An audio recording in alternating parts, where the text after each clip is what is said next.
ಇನ್ನ 5 ವರ್ಷ ಬಿಜೆಪಿ ಇದ್ದೇ ಇರುತ್ತೆ ಅಂತ ಹೇಳ್ತಾ ಇದ್ದಾರೆ. ಆದ್ರೆ ಮೋದಿ ಅವರು ಇದ್ದೇ ಇರ್ತಾರೆ ಅಂತ ಎಲ್ಲೂ ಕೂಡ ಮೆನ್ಷನ್ ಆಗಿಲ್ಲ. ನಮಸ್ಕಾರ ವೀಕ್ಷಕರೇ, ಮೋದಿ ಅವರ ನೆಕ್ಸ್ಟ್ ಪ್ರೈಮ್ ಮಿನಿಸ್ಟರ್ ಯಾರು? ಏನೀಗಂದ್ರೆ ಅನ್ಕೊಂಡ್ಬಿಡ್ಬೇಡಿ. ಈಗ ಸದ್ಯಕ್ಕೆ ಮೋದಿ ಅವರ ಏಜ್ ಬಂದು, ನರೇಂದ್ರ ಮೋದಿ ಅವರ ವಯಸ್ಸು ಬಂದು 73 ವರ್ಷ. ಅಲ್ಲಿ ಬಿಜೆಪಿನಲ್ಲಿ ಕೆಲವಷ್ಟು ರೂಲ್ಸ್ಗಳನ್ನ ಮಾಡ್ಕೊಂಡಿದ್ದಾರೆ. ಏನಂದ್ರೆ 75 ವರ್ಷ ದಾಟಿದವರು ಪೊಲಿಟಿಕ್ಸ್ ಅಂದ್ರೆ ಬಿಜೆಪಿ ಆಗ್ಬೋದು, ಯಾವುದಾದ್ರೂ ಆಗ್ಬೋದು, ಅವರ ಪಕ್ಷದಿಂದ ನಿವೃತ್ತಿ ಹೊಂದುತ್ತಾರೆ. ಅಂದ್ರೆ ಜಸ್ಟ್ ಗೈಡೆನ್ಸ್ ಅಲ್ಲಿ ಇರ್ತಾರೆ, ಮೇನ್ ಫೀಲ್ಡ್ ಅಲ್ಲಿ ಇರೋದಿಲ್ಲ. 75 ದಾಟಿದವರು, 75ಕ್ಕಿಂತ ಕೆಳಗಡೆ ಇದ್ದವ್ರು ಮಾತ್ರ ಆಡಳಿತದಲ್ಲಿ ಇರಬೇಕು ಅನ್ನೋ ಒಂದು ಸಣ್ಣ ಪಾಲಿಸಿನ ಮಾಡ್ಕೊಂಡಿದ್ರು. ಇದೇ ಕಾರಣಕ್ಕೆ ಪಕ್ಷ ಕಟ್ಟಿದಂತ LK ಅಡ್ವಾಣಿ ಅವ್ರಿಗೂ ಕೂಡ ಚಾನ್ಸ್ ಅನ್ನೋದು ಸಿಗ್ಲಿಲ್ಲ ಆಗಿನ ಟೈಮ್ನಲ್ಲಿ. ಅಂತ ಟೈಮು ಈಗೇನು ಮುಂದಿನ ದಿನಗಳಲ್ಲಿ ಮತ್ತೆ ಬರುತ್ತಾ? ಕಾರಣ ಇಷ್ಟೇ, ಈಗ ಆಲ್ರೆಡಿ 2024 ಎಲೆಕ್ಷನ್ ನಡೀತಾ ಇದೆ. ಈ ಎಲೆಕ್ಷನ್ ನಡೆಯುವಾಗ ನಮ್ಮ ಈಗಿನ ಪ್ರಧಾನಮಂತ್ರಿ ನರೇಂದ್ರ ಮೋದಿ ಅವರ ವಯಸ್ಸು ಬಂದು 73 ವರ್ಷ. ಅವರ ಅಧಿಕಾರಕ್ಕೆ ಬಂದ್ರೂ 2 ವರ್ಷ ಮಾತ್ರ ಅವರು ಅಧಿಕಾರದಲ್ಲಿ ಇರಬಹುದು. ಇದು ಅವರ ಪಕ್ಷದಲ್ಲೇ ಮಾಡ್ಕೊಂಡಿರುವಂತ ಒಂದು ಬದಲಾವಣೆ. ಮುಂದಿನ ದಿನಗಳಲ್ಲಿ ಇದು ಇನ್ನು ಏನಾದರೂ ಬದಲಾಯಿಸ್ತಾರ ಅಂತ ಕೇಳಿದ್ರೆ ಕೆಲವಷ್ಟು ಕಾನೂನುಗಳು ಬದಲಾಗ್ಬಿಟ್ಟಿದ್ದಾವೆ ಅವರವರ ಅನುಕೂಲಕ್ಕೋಸ್ಕರ. ಇಲ್ಲ, ನಮ್ಮ ಒಂದು ಅದೇನೋ ಹೇಳ್ತಾರಲ್ಲ ಸಿದ್ಧಾಂತ, ಈ ಸಿದ್ಧಾಂತನ ನಾವು ಬದಲಾಯಿಸೋದಿಲ್ಲ, ಈ ಸಿದ್ಧಾಂತನ ನಾವು ಫಾಲೋ ಮಾಡ್ತೀವಿ ಅಂತ ಅದಕ್ಕೆ ಫಿಕ್ಸ್ ಆಗಿರ್ತಾರ. ಆ ರೀತಿ ಫಿಕ್ಸ್ ಆಗೋದಾದ್ರೆ 75 ವರ್ಷ ದಾಟಿದ ಮೇಲೆ ನರೇಂದ್ರ ಮೋದಿ ಅವರು ಕೂಡ ನಿವೃತ್ತಿ ಆಗಬೇಕಾಗತ್ತೆ. ನರೇಂದ್ರ ಮೋದಿ ಅವರು ನಿವೃತ್ತಿ ಆದ ಮೇಲೆ ದೇಶದ ಪ್ರಧಾನಿ ಯಾರಾಗ್ತಾರೆ? ಎಂತಕ್ಕೆ ಅಂದ್ರೆ 5 ವರ್ಷ ಅಧಿಕಾರ ಅನ್ನೋದು ಸಿಗುತ್ತೆ ಮುಂದೆ. ಆಲ್ರೆಡಿ ಜನ ಹೆಚ್ಚು ಕಡಿಮೆ ಹೇಳ್ತಾ ಇರೋದೇನಂದ್ರೆ ಬಿಜೆಪಿನೇ ಬರುತ್ತೆ, ಮೆಜಾರಿಟಿ ಅವ್ರಿಗೆ ಸೀಟ್ ಸಿಗುತ್ತೆ ಅಂತ. ಆಲ್ರೆಡಿ ಬಿಜೆಪಿನೂ ಎಷ್ಟೊಂದು ಅದಕ್ಕೋಸ್ಕರ ತಂತ್ರಗಾರಿಕೆ ಅನ್ನೋದನ್ನ ಮಾಡ್ಬಿಟ್ಟಿದೆ. ಬೇರೆ ಆಪೋಸಿಷನ್ ಪಾರ್ಟಿನೆಲ್ಲ ಸೈಲೆಂಟ್ ಮಾಡ್ಬಿಟ್ಟಿದೆ. ಮೀಡಿಯಾಗಳು ಪೂರ್ತಿ ಕಂಪ್ಲೀಟ್ ಆಗಿ ಸೈಲೆಂಟ್ ಆಗ್ಬಿಟ್ಟಿದ್ದಾವೆ. ಎಷ್ಟೋ ಯೂಟ್ಯೂಬರ್ಸ್ ಆಲ್ರೆಡಿ ಈ ವಿಷಯಗಳ ಬಗ್ಗೆ ಮಾಡಾಕ್ತಾ ಇದ್ದಾರೆ. ಅದೆಲ್ಲ ಒಂದ್ ಕಡೆಗೆ ಇಡೋದಾದ್ರೆ, ಮೋದಿ ಅವರ ನೆಕ್ಸ್ಟ್ ಆ ಪೋಸ್ಟ್ ಅಲ್ಲಿ ಕೂತ್ಕೊಳ್ಳೋರು ಯಾರು? ನಮ್ಮ ಭಾರತ ದೇಶದ ಪ್ರಧಾನಿ ಯಾರು ಅನ್ನೋ ಒಂದು ಪ್ರಶ್ನೆ ಇಲ್ಲಿ ಉಟ್ಕೊಂಡ್ಬಿಡುತ್ತೆ. ಸದ್ಯಕ್ಕೆ ಕೆಲವಷ್ಟು ಜನ ಹೇಳಿದು ಹೆಸರು ಬಂದು ಯೋಗಿ ಅವರು ಆಗ್ಬೇಕು ಅನ್ನೋದು ಕೆಲವಷ್ಟು ಜನರ ಆಸೆ. ಎಂತಕ್ಕೆ ಯೋಗಿ ಅವರು ಅಷ್ಟೊಂದು ದಿಟ್ಟವಾಗಿ ನಿರ್ಧಾರಗಳನ್ನ ತಗೊಳ್ತಾರೆ, ಅದಕ್ಕೋಸ್ಕರ ಅವ್ರು ಆಗ್ಬೇಕು ಅನ್ನೋದು ಜನರ ಅಭಿಪ್ರಾಯ. ಅಲ್ಲಿ ಹೆಸರು ಕಾಣಿಸ್ತಾ ಇರೋದು ಅವ್ರದ್ದೇ. ಬಟ್ ಆದ್ರೆ ಅವರು ಈಗ ಉತ್ತರ ಪ್ರದೇಶ್ ಚೀಫ್ ಮಿನಿಸ್ಟರ್ ಆಗಿದ್ದಾರೆ.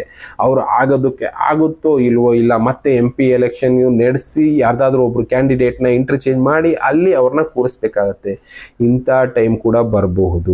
ಈಗ ಸದ್ಯಕ್ಕೆ ಯೋಗಿ ಅವರ ಹೆಸರು ಬಿಟ್ರೆ ಇನ್ಯಾರ ಹೆಸರು ಬಿಜೆಪಿನಲ್ಲಿ ಕಾಣಿಸ್ತಾ ಇಲ್ಲ, ಕೇಳಿಸ್ತಾ ಇಲ್ಲ.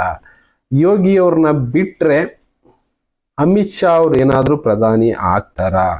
ಚಾನ್ಸಸ್ ತುಂಬಾ ಕಡಿಮೆ ಇದೆ. ಏಕೆಂದ್ರೆ ಬಿಜೆಪಿನಲ್ಲಿ ಅವರವರ ಪಕ್ಷದಲ್ಲಿ ಆಪೋಸ್ ಇರೋದ್ರಿಂದ ಅಮಿತ್ ಶಾ ಅವರು ಪ್ರಧಾನಿ ಆಗುವ ಚಾನ್ಸಸ್ ಕಡಿಮೆ ಇದೆ. ಅದನ್ನ ಬಿಟ್ರೆ ಯಾರಿಗಿದೆ ಅವಕಾಶ ಅಂತ ಒಂದು ಪ್ರಶ್ನೆಗಳು ಮೂಡುತ್ತಲ್ಲ. PM ಕ್ಯಾಂಡಿಡೇಟ್ ಇಂದ ನರೇಂದ್ರ ಮೋದಿ ಅವರು ಇಳಿತಾ ಇದ್ದಂಗೆ ಬೇರೆ ಎಲ್ಲಾದ್ರೂ ಒಂದ್ ಕಡೆ MP ಎಲೆಕ್ಷನ್ ನಡೆಸಿ ಅಲ್ಲಿ ಯೋಗಿ ಅವ್ರನ್ನ ನಿಲ್ಸಿ ಗೆಲ್ಸಿ ಅವ್ರನ್ನ ಮತ್ತೆ PM ಮಾಡ್ತಾರ ನೋಡ್ಬೇಕು.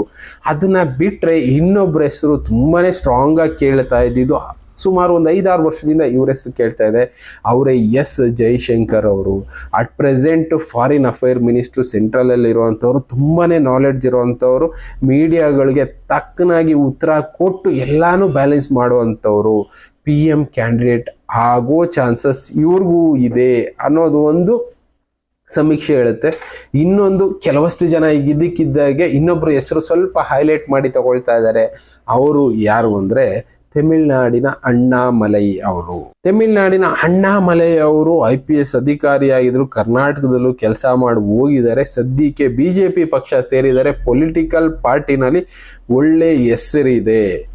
ಇವರ ಹೆಸರು ಕೂಡ ಪ್ರೈಮ್ ಮಿನಿಸ್ಟರ್ ಕ್ಯಾಂಡಿಡೇಟ್ ಲಿಸ್ಟ್ ಅಲ್ಲಿ ಇವಾಗ ಹೊಸದಾಗಿ ಸೇರ್ಪಡೆ ಆಗಿದೆ. ನೋಡ್ಬೇಕು ಅಂತ ಚಾನ್ಸ್ ಇವ್ರಿಗೆ ಏನಾದ್ರೂ ಸಿಗುತ್ತಾ? ಅದರಲ್ಲೂ ಯಂಗೆಸ್ಟ್ ಪ್ರೈಮ್ ಮಿನಿಸ್ಟರ್ ಆಗೋಗ್ಬಿಡ್ತಾರೆ ಆ ಥರ ಏನಾದ್ರು ಚಾನ್ಸಸ್ ಸಿಕ್ಕಿದ್ರೆ ಅಂತ ಅನ್ಕೋಬೇಕಾಗತ್ತೆ. ಕಾರಣ ಈಗಿನ್ನ ಇವ್ರಿಗೆ 39 ವರ್ಷ ಅಷ್ಟೇ. ಅಂಥವ್ರಿಗೆ ಚಾನ್ಸ್ ಏನಾದ್ರೂ ಸಿಗುತ್ತಾ ನೋಡ್ಬೇಕು.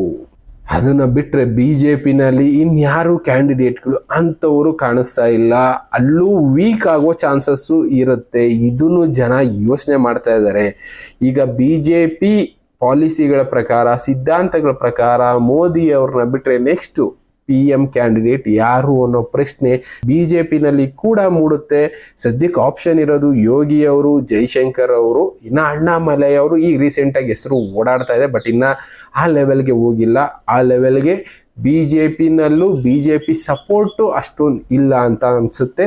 ಬಟ್ ಸದ್ಯಕ್ಕಿರುವಂತ ಹೆಸರು ಯೋಗಿ ಅವರು ಬಿಟ್ರೆ ಜೈಶಂಕರ್ ಅವರು, ಇವರಿಬ್ಬರಲ್ಲಿ ನೆಕ್ಸ್ಟ್ PM ಯಾರಾಗ್ತಾರೆ ಅನ್ನೋ ಪ್ರಶ್ನೆ ಕೂಡ ಜನರಿಗೆ ಬಂದೇ ಬರುತ್ತೆ. ಕಾರಣ ಇಷ್ಟೇ, ಬಿಜೆಪಿ ಸಿದ್ಧಾಂತ ಆ ರೀತಿ ಇದೆ. ಇವ್ರನ್ನ ಬಿಟ್ಟು ಬೇರೆ ಯಾರಿಗಾದ್ರೂ ಪಟ್ಟ ಕಟ್ಟಿದ್ರೆ ಅದು ಯಾವ ರೀತಿ ಆಗುತ್ತೆ ಅಂದರೆ, ಕಾಂಗ್ರೆಸ್ ಪಕ್ಷ ಯಾವ ರೀತಿ ಬೀಳ್ತಾ ಹೋಯ್ತು ಅದೇ ರೀತಿ ಆಗುತ್ತೇನೋ ಅನ್ನೋ ಒಂದು ಸಂಶಯ ಎಲ್ಲರಿಗೂ ಬಂದೇ ಬರುತ್ತೆ. ಕಾರಣ ಕಾಂಗ್ರೆಸ್ಸಲ್ಲಿ ಒಳ್ಳೆ ಲೀಡರ್ ಇಲ್ಲ.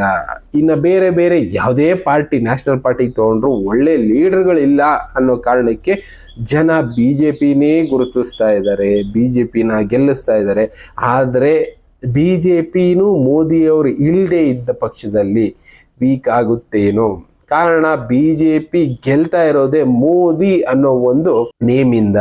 ಮೋದಿ ನೇಮ್ ಇಲ್ಲ ಅಂದ್ರೆ ಬಿಜೆಪಿ ಪಾರ್ಟಿ ಪರಿಸ್ಥಿತಿ ಹೇಗಿರುತ್ತೆ ಅದನ್ನ ಮುಂದಿನ ದಿನಗಳಲ್ಲೇ ನೋಡಬೇಕು. ಸದ್ಯಕ್ಕಂತೂ ಈಗ ಎಲೆಕ್ಷನ್ ಸಮೀಕ್ಷೆ ಹೇಳ್ತಾ ಇರೋದು ಬಿಜೆಪಿ ಎಲ್ಲ ತಂತ್ರಗಾರಿಕೆಯಿಂದ ಗೆಲ್ಲೋದಕ್ಕೆ ಏನು ಬೇಕು ಅಂತ ವ್ಯವಸ್ಥೆನ ಮಾಡ್ಕೊಂಡಿದೆ.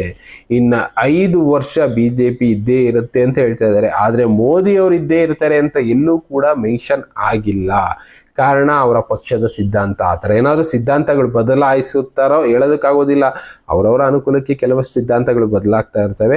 ಆದರೂ ಕೂಡ ಕಾಯ್ದು ನೋಡೋಣ ಬೇರೆ ಯಾರಿಗೆ ಸಿಗುತ್ತೆ. ಜನ ಇದನ್ನು ಯೋಚನೆ ಮಾಡಿ ವೋಟ್ ಹಾಕ್ತಾರೆ. ಒಂದ್ಸಲ ಬಿಜೆಪಿನವರು ನೆಕ್ಸ್ಟ್ PM ಕ್ಯಾಂಡಿಡೇಟ್ ಯಾರು ಅಂತಲೂ ಯೋಚನೆ ಮಾಡಿ ತಿಳಿಸೋದು ಒಂಚೂರು ಒಳ್ಳೆಯದು. ಕಾರಣ ನೆಕ್ಸ್ಟ್ PM ಕ್ಯಾಂಡಿಡೇಟ್ ಯಾರು ಆಗ್ತಾರೆ ಅನ್ನೋದ್ರ ಮೇಲೂ ಜನರು ವೋಟ್ ಅನ್ನೋದು ಡಿಸೈಡ್ ಆಗಿರುತ್ತೆ. ಜನಕ್ಕೆ ಬೇಕಾಗಿರುವಂಥ PM ಬಂದು ಯೋಗಿ ಆದಿತ್ಯನಾಥ್ ಅವರು ಇಲ್ಲ ಜೈಶಂಕರ್ ಅವರು, ಅವರಿಬ್ಬರಲ್ಲಿ ಯಾರಾದರೂ ಬಂದರೆ ಒಳ್ಳೇದು ಅನ್ನೋದು ಜನರ ಅಭಿಪ್ರಾಯ. ಇನ್ನು ಬೇರೆ ಯಾರನ್ನಾದ್ರೂ PM ಕ್ಯಾಂಡಿಡೇಟ್ ಅಂತ ಘೋಷಣೆ ಮಾಡಿದ್ರೆ ಮೋದಿ ಅವ್ರನ್ನ ಬಿಟ್ಟು ಬಿಜೆಪಿನೂ ವೀಕ್ ಆಗೋ ಚಾನ್ಸಸ್ ಇರುತ್ತೆ. ಕಾಯ್ದು ನೋಡೋಣ. ನಮಗೂ ಗೊತ್ತಿಲ್ಲದಿರೋ ವಿಷಯ, ಇನ್ನೂ ಒಂದು 2 ವರ್ಷ ಟೈಮ್ ಇದೆ. ಅದಕ್ಕೆ ಆ ಟೈಮ್ನಲ್ಲಿ ಯಾವಾಗ ಏನೇನು ಬದಲಾವಣೆ ಆಗುತ್ತೆ ಅನ್ನೋದನ್ನ ಕಾಯ್ದು ನೋಡ್ತಾ ಇರೋಣ. Thank you. ಮತ್ತೆ ಸಿಗೋಣ.